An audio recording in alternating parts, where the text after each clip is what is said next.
Oke, kalau kita ngomongin Natal pasti nggak jauh-jauh dari tukar kado ya kan? Tapi pernah kepikiran nggak sih apa sebetulnya makna di balik semua itu?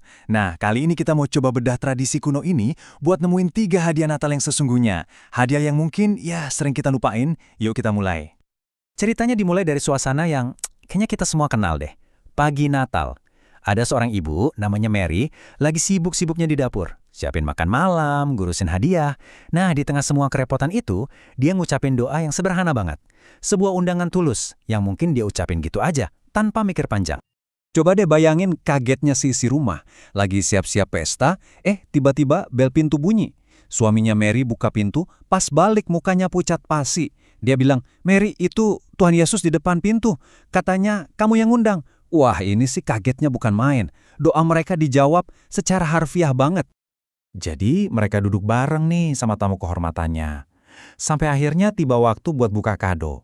Dan disinilah momen yang paling nyeseknya. Si ibu ini hatinya hancur banget pas sadar. Di antara tumpukan kado buat semua orang, ternyata nggak ada satupun kado buat dia. Padahal ini kan hari ulang tahunnya yang lagi dirayain. Cerita ini kan sebenarnya nyentil kita semua ya. Kadang kita terlalu sibuk sama perayaannya sampai lupa sama inti acaranya. Lupa sama siapa yang ulang tahun. Nah, inilah yang kita sebut hadiah yang terlupakan. Dan dari sinilah penelusuran kita akan dimulai. Oke, sekarang kita tinggalin dulu cerita modern tadi, kita mundur jauh ke belakang, ke asal-muasal tradisi kasih kado Natal, yaitu ke 3 orang Majus atau 3 raja. Nah, mereka ini tahu persis hadiah apa yang harus dibawa. Mereka nggak lupa sama tamu kehormatannya. Nah, ayat inilah dasarnya. Emas, kemenyan, dan mur. Ini tuh bukan hadiah sembarangan loh. Masing-masing punya simbol yang dalam banget. Sebuah pelajaran tentang gimana caranya memberi buat Tuhan. Jadi poin pentingnya gini, setiap hadiah kuno ini sebetulnya mewakili sesuatu yang relevan banget. Sesuatu yang bisa kita kasih juga, bahkan di zaman sekarang.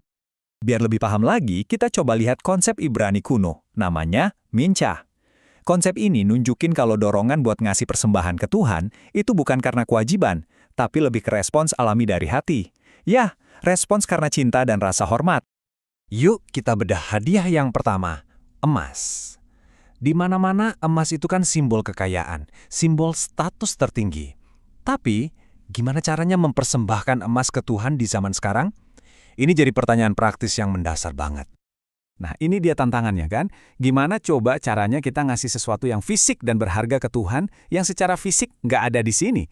Sumber yang kita bahas hari ini ngasih jawaban yang kuat banget dan lugas. Dan ini dia jawabannya. Tuhan itu mengidentikan dirinya dengan manusia, apalagi mereka yang miskin, sakit, dan menderita.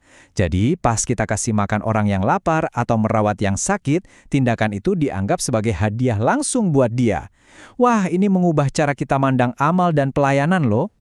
Prinsip yang sama berlaku juga sebaliknya. Waktu Saulus menganiaya orang-orang Kristen, Yesus nggak nanya, "Kenapa kamu aniaya umatku?" Tapi dia nanya, "Kenapa kamu menganiaya aku?" Identifikasinya total. Memberi ke sesama itu sama dengan memberi ke dia. Dan menyakiti sesama, ya berarti menyakiti dia juga. Oke, sekarang kita masuk ke hadiah kedua. Kemenyan. Mungkin ini barang yang gak kita lihat setiap hari ya, tapi dalam tradisi Alkitab, asap kemenyan itu punya simbolisme yang kuat banget dan relevan dengan cara kita memberi hadiah hari ini.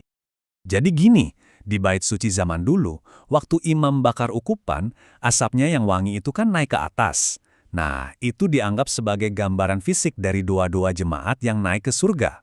Jadi, hadiah kemenyan ini adalah ajakan untuk kita memberikan hadiah berupa doa. Terus, gimana kita bisa ngasih hadiah doa di zaman modern ini? Sumber kita menyarankan kita fokus pada satu kekhawatiran global yang sangat nyata.